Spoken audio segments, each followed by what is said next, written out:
Hi అండి. నమస్తే. 2026 ఫిబ్రవరి 1 మాఘమాసములో పౌర్ణమి మహా పవిత్రమైన దినం ఈరోజు. సముద్ర స్నానం అత్యంత పవిత్రమైనది. చూసారా అండి? బీచ్ రోడ్లో చక్కగా అలా గుడుల్లా కట్టుకుని దీపాలు ధూపాలు పెడతారు. ఈ సముద్ర స్నానం చేయడం వల్ల పాపాలు తొలగిపోతాయని, పుణ్యానికి ఆరోగ్యానికి సకల శుభాలు వస్తాయని, ముఖ్యంగా చర్మ వ్యాధులు తగ్గుతాయని పురాణాల నుండి గట్టి నమ్మకం. పిల్లలు పెద్దలు వయసు తారతమ్యం లేకుండా ఎంతమంది చక్కగా స్నానాన్ని ఆచరిస్తున్నారో చూసారండి. ఈరోజు భువి నుండి సమస్త దేవతలు వచ్చి నదుల్లో స్నానం చేస్తారని, అలా వారితో పాటు మనము కూడా చేస్తే ఈ స్నానం వల్ల పాపాలు మొత్తం తొలగిపోయి పుణ్యం ఆరోగ్యం సకల శుభాలు ప్రసాదిస్తుందని నమ్మకం.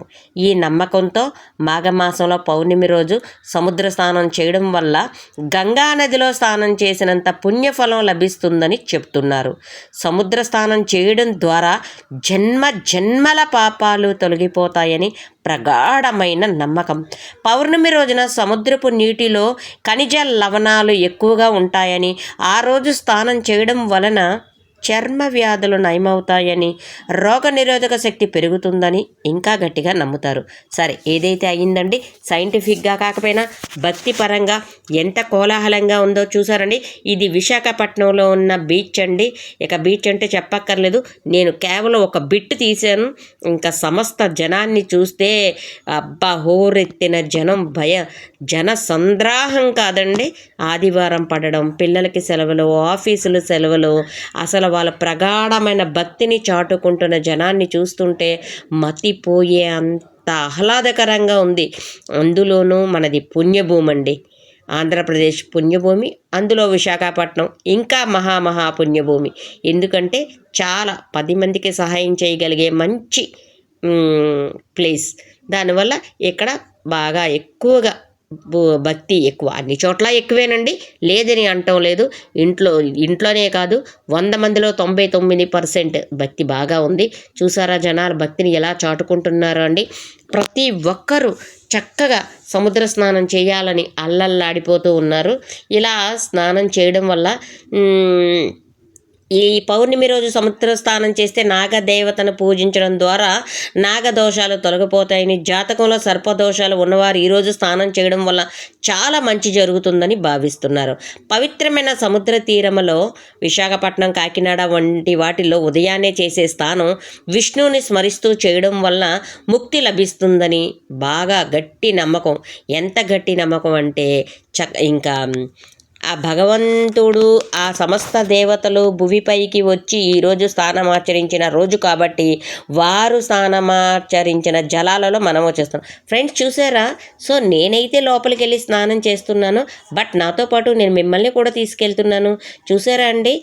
సముద్రంలో నేనొక్కదాన్ని చేస్తే కాదు, నా సబ్స్క్రైబర్స్ అందరూ చేయాలని నేను మిమ్మల్ని బీచ్లోకి తీసుకెళ్ళాను. చూసారా ఫ్రెండ్స్? మరీ లోపలికి వెళ్ళిపోతే మీరెక్కడ మునిగిపోతారో అని చెప్పి నేను కూడా బయటే ఉన్నాను. కాదులేండి, లోపలికి వెళ్ళడానికి కొంచెం భయం కూడా. అలా చక్కగా నేను మీకు చూపిస్తూ ఆర్యం ఇవ్వాలండి. తూర్పు సైడు తిరిగి సూర్యనారాయణ స్వామికి కాసిన నీళ్లు తీసుకుని ఆర్యం ఇవ్వాలి. ఎప్పుడూ కూడా పుణ్యనదుల్లో సముద్రంలో స్నానం చేస్తే 3 సార్లు ములగాలండి. సో ఫ్రెండ్స్ చూశారు కదా ఎంత చక్కగా ఉందో. అలా నేను ములిగాను, నాతో పాటు మీకు ములిగే దివ్య దర్శనాన్ని చూపించాను ఫ్రెండ్స్. బాయ్. మా జగన్నాథ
ఈ కాలంలో చేసే సముద్ర స్నానము ప్రయాగ, గంగా, యమున, సరస్వతి సంగమములో స్నానము చేసినంత పుణ్య ఫలితము ఇస్తుందని చెప్తారు.